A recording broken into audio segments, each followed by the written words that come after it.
welcome back to Trucking California with Velox 18. That's my thing. I don't know why. That's what this channel has turned into.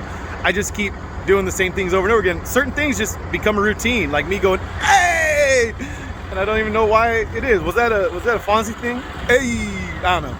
Anyway, hey, welcome back to Trucking California with Velox 18. I already said that, but I had to do it again. We are in Arvin, California. We're about to go and climb up over that hill that you can see all the way back there in the background. That is the Grapevine. We're gonna go trucking over that. We're on our way to Phoenix. We got about 500 miles to go from where we are now. We drove last night, into the wee hours of the morning, and we got here about 2:15 and shut it down. So now it is 12:15. We took 10 hours off and we're ready to get up over this hill and get out to Arizona. And we got about 12 hours because of Arizona's weird time zone thing that they do. We got about 12 hours to get there, and then we got 500 miles to go. So easy money. But right now, I just got to get in that driver's seat because I've been here for 10 hours already, and my clock's fresh. I don't have to wait for anything except to make this intro, which is now over. Roll the music.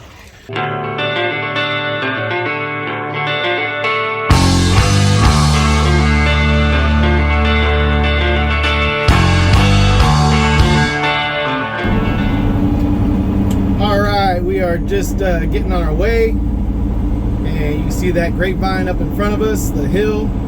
We're gonna go tackle that hill. We only got like 15,000 pounds, 16,000 pounds in the box, so we should do fine going up over this hill. If you didn't watch my video yesterday to find out how I got this load, you need to go back and watch that video. I know it's a long one, 36 minutes or something like that. It's a crazy long one, but a lot happened, man. I started my day at 2:30 in the morning to go pick up one load. That one canceled. Went back home, got another load from the same broker from Swift Night.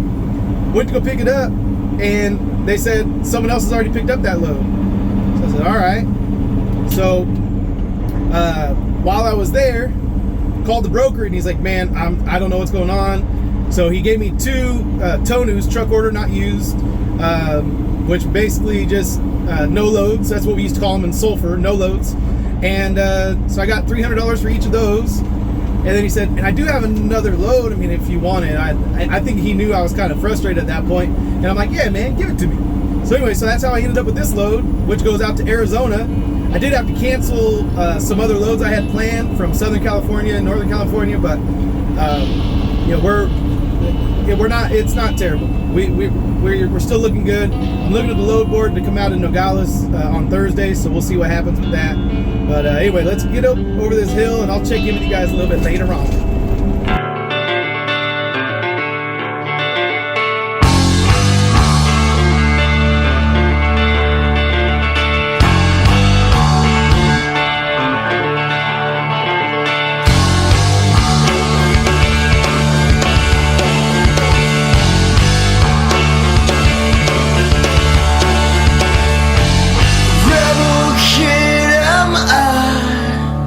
I don't tip my hat, no sir, nothing like that around boy, yeah.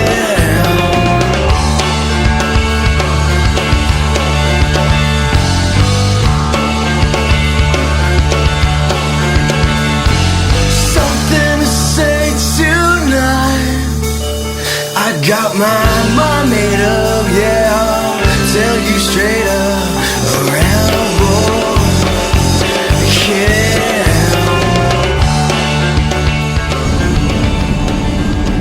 We just hit a touch of traffic here in Pasadena, but this is to be expected. It's almost 2 o'clock, so you know that's just kind of right here, 210, 134. It's par for the course. Par for the course. So that's this wasn't a surprise.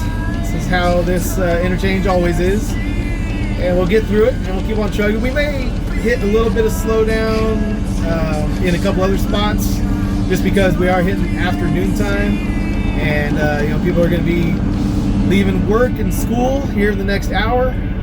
So I wanted to get through a little bit sooner. Go right ahead. You're welcome. But yeah, there's you know, it could be worse. We could be going through here right at 4 o'clock or 5 o'clock. But, as it stands, we shouldn't be too bad, and so we're gonna just get on down the road and get to Phoenix as quickly as we can. Oh, tunnel! There wasn't so many people in here, I'd be honking, but I feel like when there's traffic in here, we don't need to be honking. You know, that's kind of weird. That people will be looking over their shoulder. What happened? What happened? What happened? Might cause an accident.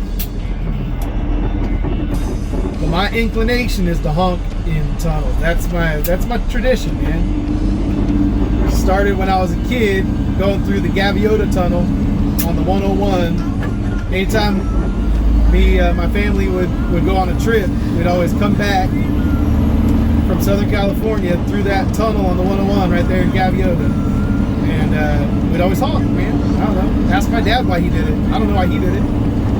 You might even have to ask his dad why he did it. I don't know. I don't know how long this thing's been going on, but we weren't truckers, so we didn't have Jake brakes to flip on in tunnels. We just honked our horns. All right, we're merging, and should be opened up right after this. Shouldn't mess us up too bad. But anyway, I'll catch up with you guys down the road.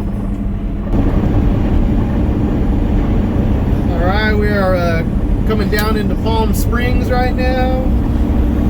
Got the wind farm over here, and man, I don't like Interstate 10 over there through like from Yucaipa all the way out to well, basically all the way to Palm Springs. It's narrow, K-rail up. There's a scale. I mean, it's like you know, it's ranking up there in like the terrible places to drive right now. The eastbound banning scale isn't a big deal. In fact, I think I've only seen it open once. I don't drive this road a ton, but I think, well, like probably once out of like 4 or 5 times I've been down here, 6 times in the last year. So it's not a busy one. The westbound scale, that's a different story. Westbound banning scale is that's a scale.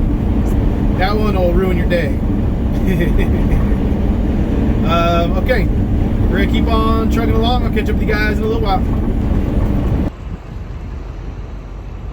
We stopped in Cactus City, California, the rest area here.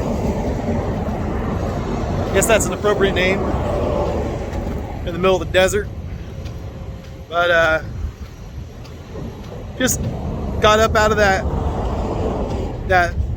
gradual climb you do out of Palm Springs, and just go up and up and up, and then right at the top there's this rest area. So I stopped to use the restroom, and I hit a bump and my ABS light came on, so I wanted to cycle the key off and then see if it's still on when I go back in there. Then I might have to check, make sure my speed sensors and stuff are all intact on my wheels, because it was right when I hit an overpass bump in LA. And so anyway, that ABS light has caused me problems in the past. So anyway, we'll see what's up with that. But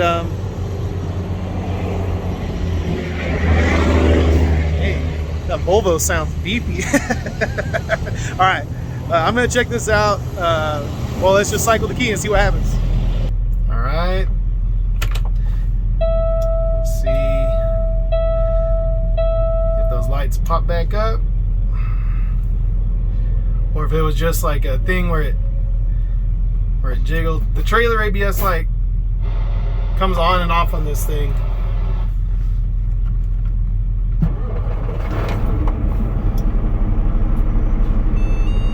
I guess this is one of those times where the trailer ABS light's gonna stay on.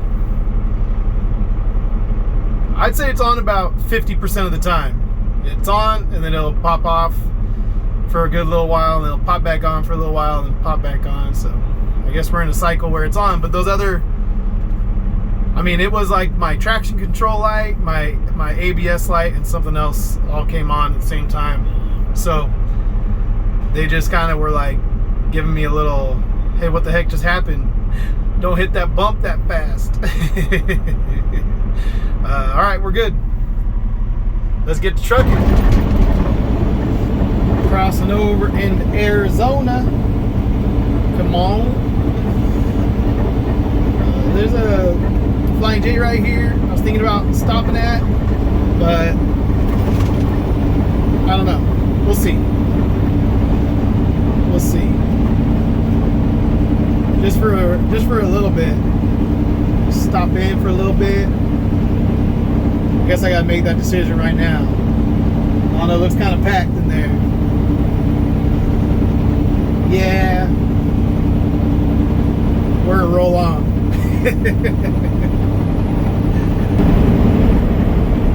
Man, look at that shiny hiney in front of me. I gotta wear sunglasses. Woo-wee. Pretty intense, man. Pretty intense. I think I'm gonna try to pass him, just so I don't have to be in his reflection zone. Let's see. I don't think he wants me to pass him. Seems like he sped up a little bit. Too bad, man. You got a nice clean trailer. Really nice trailer.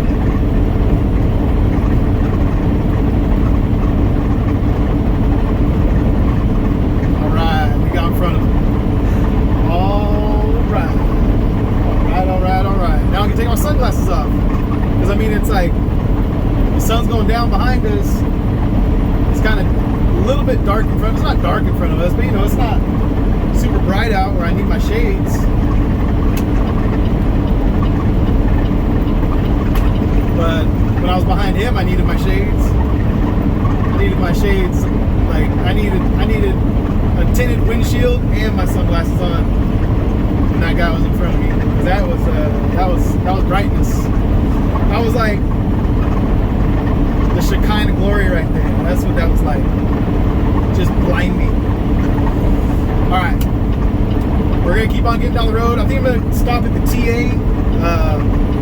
It's really close to Phoenix. I don't know exactly what little town, what city. You know, if it's Goodyear or one of those. I don't know, but it's somewhere right next to Phoenix. There's a TA and there's a Country Pride in there. So hopefully, I can get myself a parking spot. The closer you get to the big cities, the less parking spots there are in the truck stops. So hopefully I can still get myself a parking spot, even though I'm going to be there about 7:30, 8 o'clock. Yeah, I'm trying to get myself some Country Pride kitchen. Country Pride. I don't know what I'm going to get yet. I've only eaten there a few times at the Country Prides. It's been pretty good.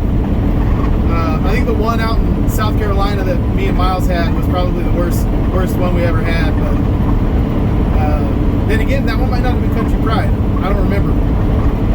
But it wasn't great.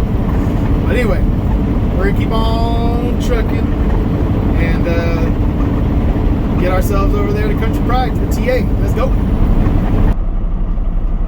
Alright, well, these guys are committing the cardinal sin. Not the guy that's right there on the left. These guys in the truck that I was trying to swing in here. This is a lame driveway, so I had to swing in kind of weird. And they got done fueling. I saw them get done fueling. And then I saw, and then they went and they didn't pull forward. They just went inside. It's like, I don't know what the deal is, man. Like, you pull forward when you're done fueling. It's not that hard. really isn't.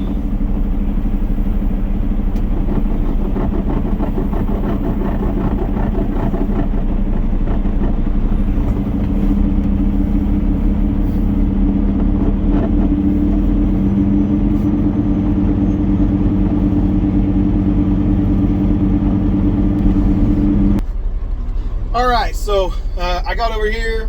The sun went down, obviously. I got over here to whatever town this is, where this TA is. It's near Tonopah. But anyway, I planned on going in and eating at the Country Pride restaurant. But when I got here, there's no parking spots. It is packed. It is jam-packed. So I just parked. I pulled up past the fuel island. I waited in line for a fuel island, even though I didn't need to put fuel. And then I parked past the fuel pump, so the guy behind me could start fueling. I ran in, got my food. By the time I came back out, he was done fueling, so I pulled forward out, and I'm just parked in a no parking zone right outside the truck stop. And the worst part of all of it, as I'm coming out the exit, by the way, did I say Taco Bell? I got Taco Bell. Taco Bell. El Gordo Velox, yeah. But right by the exit, there's a. I think I really wanted to squeeze in here, didn't he? Hello, kind sir. This guy's gonna block me in right now, because you're gonna say, hey, "What's up?" Nope, he's gonna block me in.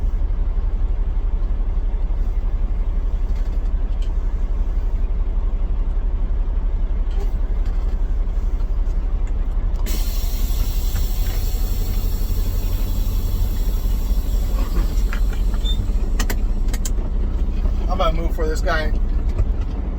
He can take my spot.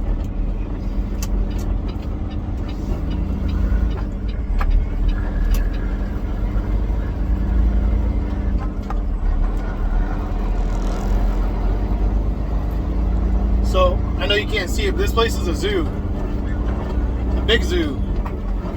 It's hard just to get down in here. It gets backed up almost to the freeway because guys waiting at the fuel island. So anyway. Right when I was coming out of the exit of the truck stop, there's this big open lot. Here, I'm just gonna do this light. There you go. Just that light. There's this big open lot at kind of a dead end road, and there's a taco truck there, like authentic, real Mexican food, not Taco Bell. So disappointing. So that's where running these roads that I'm not familiar with, like I don't have my spots, man. I don't have my bearings. I gotta keep track of where the good places to eat are, because it's half the battle. So finding good places to eat. All right, we're gonna get over there early to Walmart. So let's go. All right, we got here, and we parked right here in this dirt lot. I saw some trucks parked right here, and I said, you know what? I think this will work just fine. The Walmart distribution center is where all those lights are over there, and there was no parking signs all up and down the side of the road, so I just figured finding this lot would probably be the best place for me to sleep right here, right by it. Looks like there's some guys sleeping. I don't know if you can see. Guys sleeping over there on that side street, but I mean, we're just as close here. Might as well just sleep right here. Well, I'm not really gonna sleep. I'm just gonna take a nap, because we deliver. We have a 1 a.m. appointment, but you can check in an hour early at Walmart. So I'm gonna go over there at midnight, and it's 10:30. So I took my time getting here. And now we're just gonna lay down for a little bit, but I'm gonna keep this video rolling. We're not gonna cut it off yet. We're gonna make this whole delivery before I edit this thing up. So this day is not done yet. Don't go running off on me now. We still got more to do. All right, guys. I've had it up to here. with all these loads.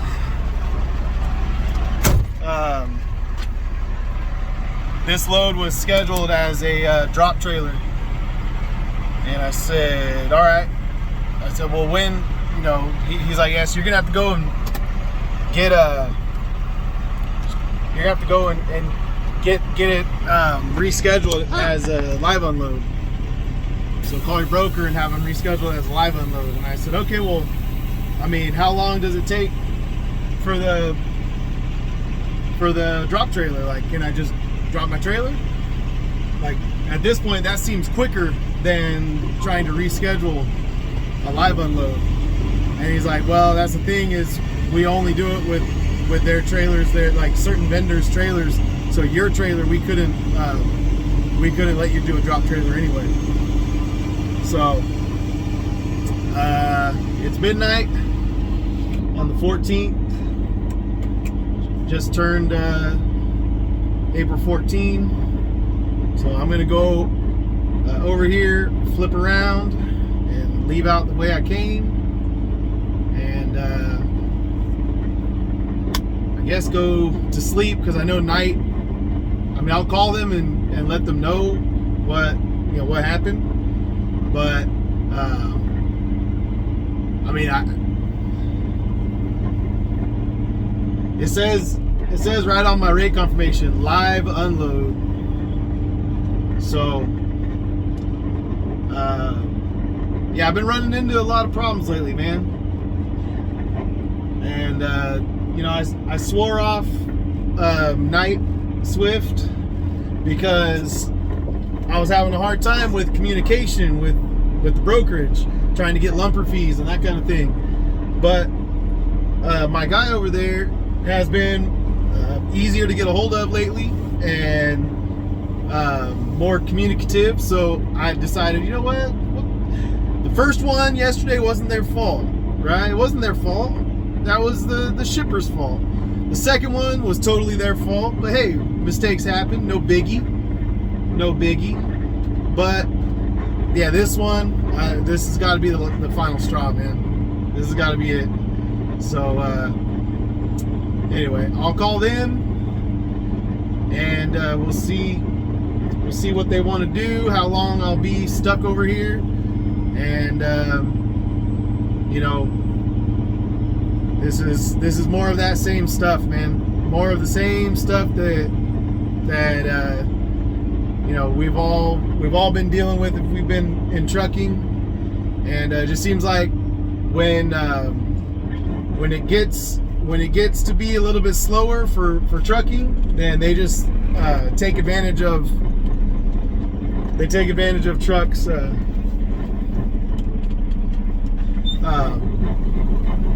They take advantage of trucks because they can. So, not exactly sure how this is all going to play out, but I'm willing to bet you money that it's going to hurt me. I'm glad I didn't book a load for tomorrow, because I almost did. I almost booked a load to take me through the weekend, and it looks like I might be spending Easter out here. I don't know how long it'll take for them to get an appointment with these guys. It just takes as long as it takes, and we'll see how things shake out in the morning. But for now, I'm gonna go and get some shut-eye, and man, when it rains, it pours, and man, it's been raining lately. All right, I got a hold of Night Swift, their night crew, and told them what was going on. She said Walmart's been picky about me rescheduling things. We might have to wait for the scheduling team to come in the morning. She said, well, I'm gonna try and call, and if I can, I'll call you back and let you know your new time or whatever, but chances are you're probably gonna have to wait till the morning time. So I gave her about half an hour, 45 minutes. I waited over there in that dirt lot. And then I said, you know what? There's a truck stop down the road with cheap fuel. Look at that. $4.85 for credit, $4.79 for cash. It's like $1 cheaper than what I bought it for yesterday in California.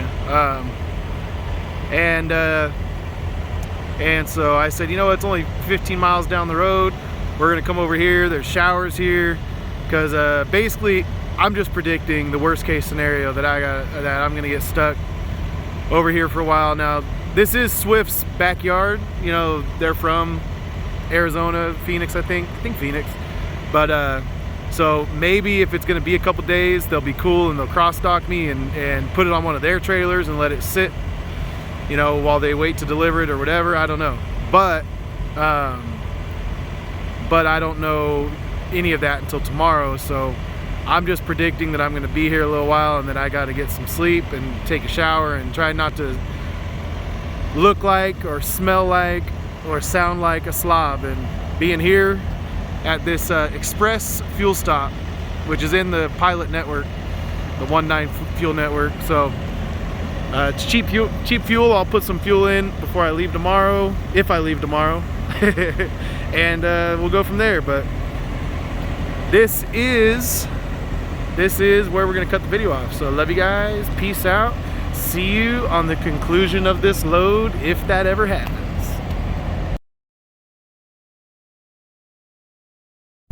We finna try a Twinkie with a strawberry milk. Is it bussin'? We finna find out.